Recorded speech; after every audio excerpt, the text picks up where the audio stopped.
Hello दोस्तों, कैसे हैं? आशा करते हैं आप सब ठीक होंगे। तो आज का कहानी है सबसे बड़ा रुपया। सुनिए, एक पारिवारिक कहानी है। ये कहानी पूरा अंत तक सुने।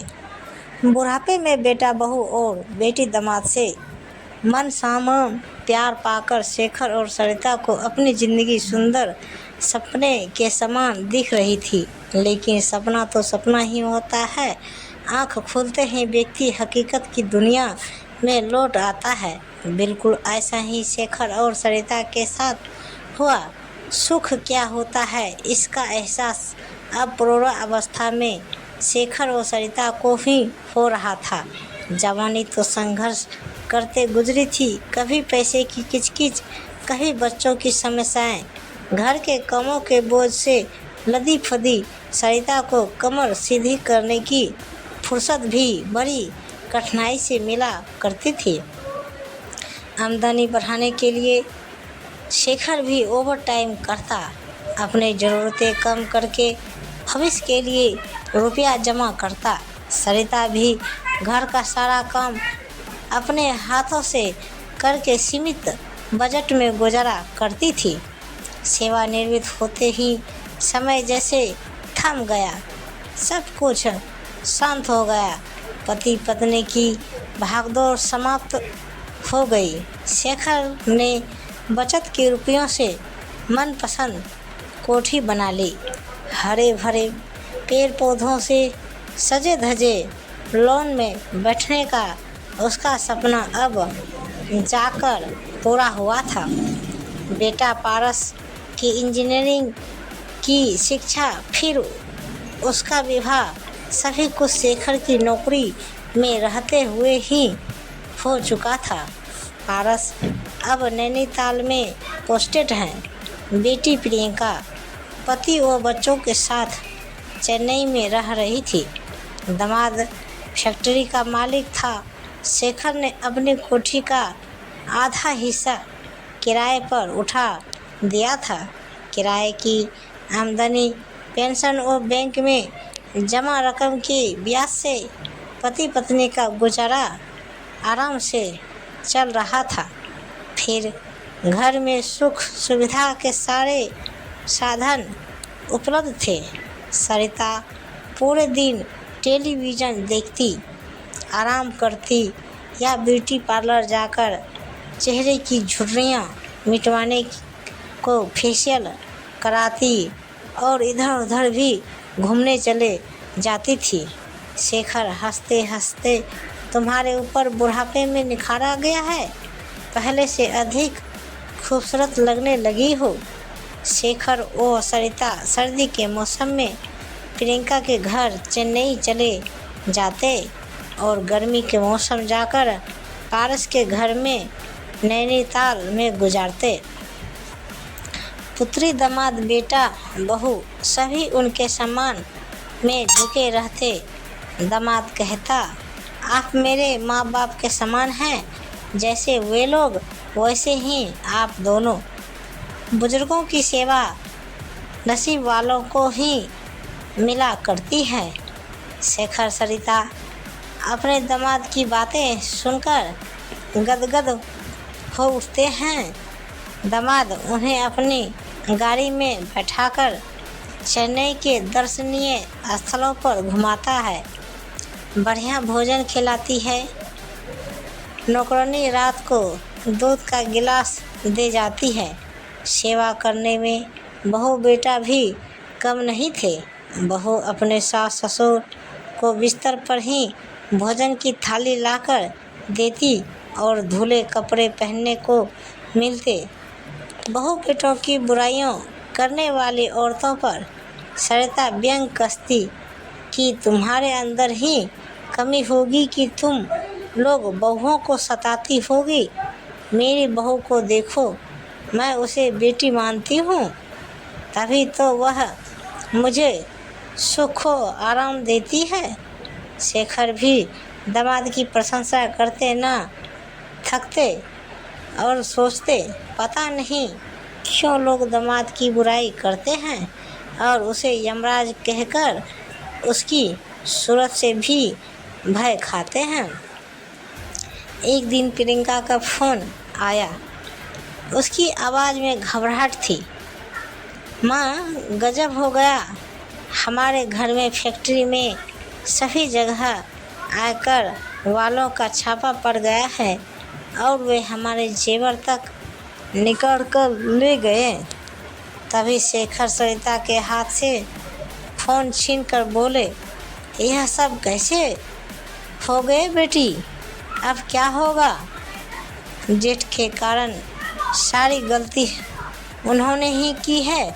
सारा हेर फेर वे करते हैं और उनकी गलती का नतीजा हमें भोगना पड़ता है।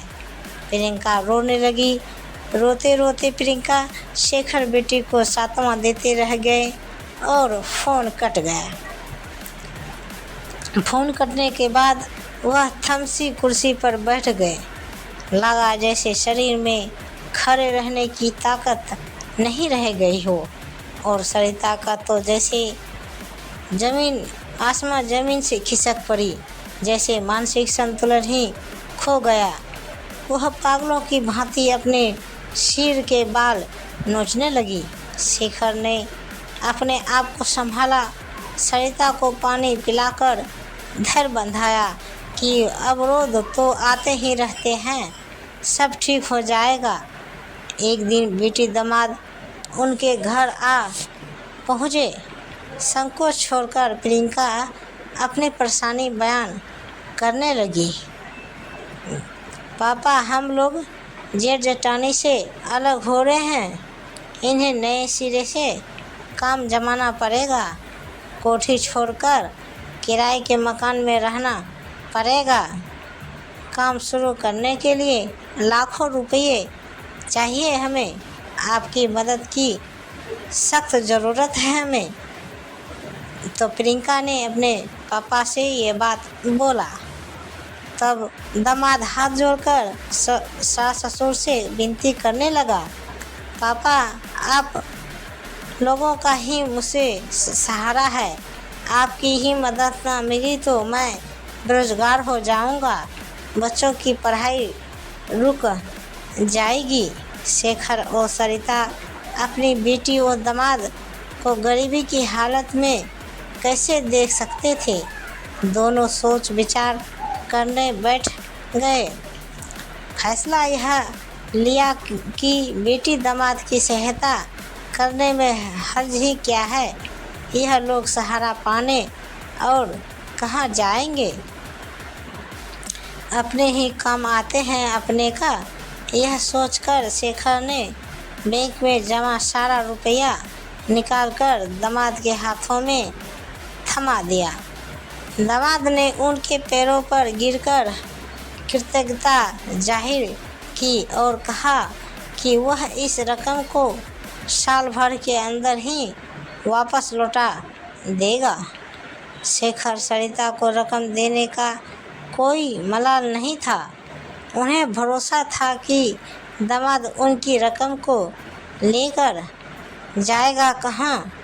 कह रहा था तो लौटाएगा अवश्य। फिर उनके पास जो कुछ भी है बच्चों के लिए तो ही है।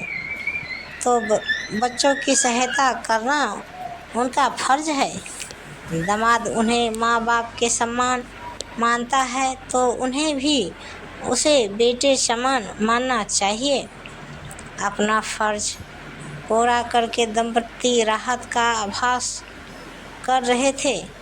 बेटे पारस का फ़ोन आया तो माँ ने उसे सभी कुछ स्पष्ट रूप से बता दिया। तीसरे दिन ही बेटा बहू दोनों आकस्मिक रूप से दिल्ली आ धमके। उन्हें इस तरह आया देखकर शेखर और सरिता हतप्रभ यानी कि अचंभित होना रह गए। बेटा, सब ठीक है ना? शेखर उनके इस तरह अचानक आने का कारण जानने के लिए उतावले हुए जा रहे थे। सब ठीक होता तो हमें यहाँ आने की ज़रूरत ही क्या थी? तनावग्रस्त चेहरे से पारस ने जवाब दिया। बहू ने बातों को स्पष्ट करते हुए कहा, आप लोगों ने अपने खून पसीने की कमाई दामाद को दे डाली। यह भी नहीं सोचा कि उन रुपयों पर आपके बेटे का भी हक बनता है। बहू की बातें सुनकर शेखर हक्के बक्के रह गए। वे स्वयं को संयत कर के बोले, उन लोगों को रुपये की सख्त ज़रूरत थी, फिर उन्होंने रुपया उधार ही तो लिया है, ब्याज सहित चुका देगा। आपने रुपये उधार दिए हैं, इसका कोई सबूत आपके पास है? आपने उनके साथ कानूनी लिखापढ़ी करा ली है? वे क्या पराए हैं जो कानूनी लिखापढ़ी कराई जाती, वो सबूत रखे जाते हैं। पापा, आप भूल रहे हैं कि रुपया किसी भी इंसान का ईमान डिगा सकता है। मेरा दामाद ऐसा इंसान नहीं है। सरिता बोली, प्रियंका भी तो है, वह क्या दामाद को बेईमानी करने देगी? यह तो वक्त बताएगा कि वे लोग बेईमान हैं या ईमानदार।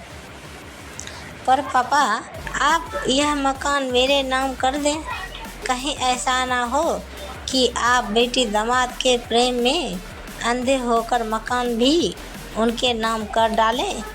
बेटे की बातें सुनकर शेखर व सरिता सन्न रह गई, भावुक सी हो गई। हमेशा मान सम्मान करने वाले, सलीके से पेश आने वाले बेटा बहू इस प्रकार का अशोभनीय व्यवहार क्यों कर रहे हैं? यह उनकी समझ में बिल्कुल नहीं आ रहा था। आखिर बेटा बहू इस शर्त पर शांत हुए कि बेटी दामाद ने अगर रुपया वापस नहीं किए तो उनके ऊपर मुकदमा चलाया जाएगा। बेटा बहू कई तरह की हिदायतें देकर नैनीताल चले गए, पर शेखर और सरिता के मन में चिंताओं का बोझ आ पड़ा था। सोचते उन्होंने बेटी दामाद की सहायता करके क्या गलती की है? रुपया बेटी के सुख से अधिक कीमती थोड़े ही होते हैं, माँ सोच रही थी। हफ्ते में 3 बार बेटी दामाद का फ़ोन आता तो दोनों पति पत्नी भाव विह्वल हो उठते। दामाद बिल्कुल हीरा है, बेटे से बढ़कर अपना है, बेटा कपूत बनता जा रहा है। बहू के कहने में चलता है, बहू ने ही पारस को उनके खिलाफ भड़काया होगा। अब शेखर और सरिता उस दिन की प्रतीक्षा कर रहे थे जब दामाद उनका रुपया लौटाने आएगा और वे सारा रुपया उठाकर बेटा बहू के मुंह पर मार कर कहेंगे कि इसी रुपया के खातिर तुम लोग रिश्ता को बदनाम कर रहे थे ना, लो रखो रुपया। कुछ माह बाद ही बेटी दामाद का फ़ोन अपना आना बंद हो गया तो शेखर सरिता चिंतित हो उठे। वे अपनी तरफ से फ़ोन मिलाने का प्रयास कर रहे थे, पर पता नहीं क्यों फ़ोन पर प्रियंका व दामाद से बात नहीं हो पा रही थी। सोचने में पड़ गया शेखर और सरिता। हर साल की तरह इस साल भी शेखर व सरिता ने चेन्नई जाने की तैयारी कर ली थी और बेटी दामाद के बुलावे की प्रतीक्षा कर रहे थे। एक दिन प्रियंका का फ़ोन आया तो शेखर ने उसकी खैरियत पूछने के लिए प्रश्नों की झड़ी लगा दी, पर प्रियंका ने सिर्फ यह कहकर फ़ोन रख दिया कि वे लोग इस बार चेन्नई ना आए क्योंकि नए मकान में अधिक जगह नहीं है। फिर शेखर सरिता बेटी से ढेरों बातें करना चाहते थे। दामाद की व्यवसाय के बारे में पूछना चाहते थे, अपने रुपयों की बात करना चाहते थे, पर प्रियंका ने कुछ कहने का मौका ही नहीं दिया। बेटी दामाद की इस बेरुखी का कारण उनकी समझ में नहीं आ रहा था। आखिर करे तो क्या करें। देखते देखते साल पूरा हो गया। एक दिन हिम्मत करके शेखर ने बेटी से रुपये की बाबत पूछ ही लिया। प्रियंका जख्मी शेरनी की भांति गुर्रा उठी। आप कैसे पिता हैं कि बेटी के सुख से अधिक आपको रुपया प्यारे हैं। अभी तो इनका काम शुरू ही हुआ है। अभी से एक साथ इतना सारा रुपया निकाल लेंगे तो आगे काम कैसे चलेगा। प्रियंका बोले अपने पापा से। दामाद चिंगार कर बोला, मेरे स्थान पर आपका बेटा होता तो क्या आप उससे भी वापस मांगते। आपके पास रुपये की कमी है क्या। यह रुपया आपके पास बैंक में फालतू पड़ा था। मैं इस रुपये से ऐश नहीं कर रहा हूँ, आपकी बेटी को ही पल रहा हूँ। तो सरिता परेशान हो गया ऐसी दामाद का सुन के। आगे पुत्री दामाद की बातें सुनकर शेखर और सरिता सन्न रह गया और सोचने लगा कि और रुपया वापस मिलने की तमाम आशाएं निर्मूल साबित हुई। उल्टे वो उनके बुरे बन गए। रुपया तो गया ही, साथ में मान सम्मान भी चला गया। पारस का फोन आया, पापा रुपया मिल गए। शेखर चकरा गए कि क्या उत्तर दें। संभल कर बोले, दामाद का काम जम जाएगा तो रुपया भी आ जाएंगे। पापा साफ क्यों नहीं कहते कि दामाद ने रुपये देने से इनकार कर दिया। अब वो पैसा आपको कभी नहीं देगा। वह बेईमान निकल गया। पारस चिल्लाया, दहाड़ा। सरिता की आंखों आंसू बह रहे थे। गंगा के धारा से जैसे आंसू बोल रहे थे। कोई सुन सा रह गया था। आखिर में सरिता बोले तो क्या बोले। तो वह रोती हुई बोली, बेटा तो ठीक कह रहा है, दामाद सचमुच बेईमान है, रुपया वापस नहीं करना चाहता। वो लोगों पे धोखाधड़ी करने का मुकदमा दायर करो। जैसे सैकड़ों सुझाव पारस ने फ़ोन पर ही दे डाले थे। शेखर और सरिता एक दूसरे का मुंह देखते रह गए। क्या वो बेटी दामाद के खिलाफ यह सब कर सकते थे। चूँकि वे अपनी शर्त पर कायम नहीं हो रह सके, इसलिए पारस मकान अपने नाम कराने दिल्ली आ धमका।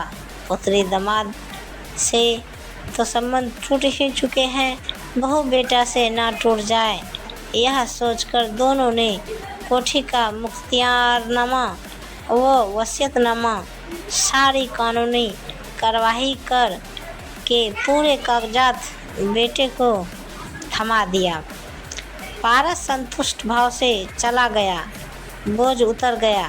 शेखर ने सरिता की तरफ देखकर कहा, अब ना तो मकान की रंगाई पुताई कराने की चिंता, ना हाउस टैक्स जमा कराने की पारस पूरी जिम्मेदारी निभाएगा। सरिता को ना जाने कौन सा सदमा लग गया कि वह दिन पर दिन सूखती जा रही थी। उसकी हंसी होठों से छीन चुकी थी। भूख प्यास सब मर गई। बेटी बेटा बहू दामाद की तस्वीरों को वह एकाएक देखती रहती या फिर शून्य में घूरती रह जाती थी। शेखर दुखी होकर बोला, तुमने अपनी हालत मरीज जैसी बना ली है। बालों में मेहंदी लगाना भी बंद कर दिया, बूढ़ी लगने लगी हो। सरिता दुखी मन से कहने लगी, हमारा कुछ भी नहीं रहा। हम अब बेटा बहू के आश्रित बन चुके हैं। मेरी पेंशन और मकान का किराया तो है, हमें दूसरों के सामने हाथ फैलाने की ज़रूरत नहीं पड़ेगी। शेखर जैसे अपने आप को ही समझा रहे थे। जब किराएदार ने महीनों का किराया नहीं दिया तो शेखर ने खुद जाकर शिकायत लहजे में किराएदार से बात की और किराया ना देने का कारण पूछा। तो किराएदार ने रसीद दिखाते हुए तीखे स्वर में उत्तर दिया कि वह पारस को सही वक्त पर किराए का मनी ऑर्डर भेज चुका है। पारस को क्यों? क्योंकि मकान का मालिक अब पारस है। किराएदार ने नया किरायानामा निकालकर शेखर को दिखा दिया, जिस पर पारस के हस्ताक्षर थे। अब तो उसको जैसे मानो कि जमीन पैरों तले खिसक गए शेखर का। अब शेखर सिर पकड़कर रह गए कि सिर्फ मामूली सी पेंशन के सहारे अब वह अपना गुजारा कैसे कर पाएंगे। बेटे पे मुकदमा करो ना करो, सरिता पागलों की भांति चिल्ला उठी। सब बेईमान है, रुपयों के भूखे हैं। शेखर कहते हैं, हमने अपनी संतान के प्रति अपना फर्ज पूरा किया है। हमारी मृत्यु के बाद तो उन्हें मिलना ही था, पहले ही मिल गया, इससे भला क्या फर्क पड़ गया। सरिता बोली, बेटी दामाद, बेटा बहू सभी हमारी दौलत के भूखे थे। दौलत के लालच में हमारे साथ प्यार सम्मान का ढोंग करते रहे। दौलत मिल गई तो फ़ोन पर बात करनी भी छोड़ दी। पति पत्नी दोनों ही मानसिक वेदना से पीड़ित हो चुके थे। घर पर पराया लगता अपना खून पराया हो गया था, तो अपना क्या रह गया। एक दिन शेखर अलमारी में पड़ी पुरानी पुस्तकों में से होम्योपैथिक चिकित्सक की पुस्तक तलाश कर रहे थे कि अचानक उनकी निगाहों के सामने पुस्तकों के बीच में दवा बैग आ गया और उनकी आंखें चमक उठी। फिर बैग के अंदर उन्होंने सालों पहले इंदिरा विकास पत्र व किसान विकास पत्र पोस्ट ऑफिस से खरीद कर रखे हुए थे, जिसका पता ना बेटा बेटी को था ना सरिता को। यहाँ तक कि खुद उन्हें भी याद नहीं रहा था। फिर मुसीबत में यह 50,000 रुपये की रकम उन्हें 50 लाख के बराबर लग रही थी। उनके अंदर उत्साह उमड़ पड़ा, जैसे फिर से युवा को हो उठे।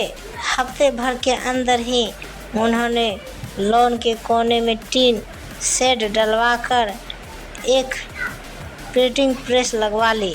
कुछ सामान पुराना भी खरीद लाया और नौकर रख लिए। सरिता भी इसी काम में व्यस्त हो गई। शेखर बाहर के काम संभालता तो सरिता दफ्तर में बैठती। शेखर हंसकर कहते, हम लोग बुढ़ापे का बहाना लेकर निकम्मे हो गए थे। संतान ने हमें बेरोजगार इंसान बना दिया। अब हम दोनों काम के आदमी बन गए हैं। फिर सरिता मुस्कुराती हुई, हंसती हुई, खिलखिलाती जैसे कि किस्मत पलट गए हो। मुस्कुराती हुई, कभी कभी कुछ भूल जाना भी अच्छा रहता है। तुम्हारे भूले हुए बचत पात्रों ने हमारी दुनिया आबाद कर दी। यह रकम ना मिलती तो हमें अपना बाकी का जीवन बेटी दामाद और बेटा बहू की गुलामी करते हुए बिताना पड़ता। अब हमें बेटी दामाद बेटा बहू सभी को भुला देना ही उचित रहेगा। हम उन्हें इस बात का एहसास दिला देंगे कि उनकी सहायता लिए बगैर भी हम जी सकते हैं और अपनी मेहनत की रोटी खा सकते हैं। हमें उनके सामने हाथ फैलाने की कभी ज़रूरत नहीं पड़ेगी। सरिता व शेखर के चेहरे आत्मविश्वास से चमक रहे थे। जैसे उनका खोया सुकून फिर से वापस लौट आया हो। दोस्तों, यह पारिवारिक कहानी आपको कैसी लगी? हमारे नीचे कमेंट बॉक्स में हमें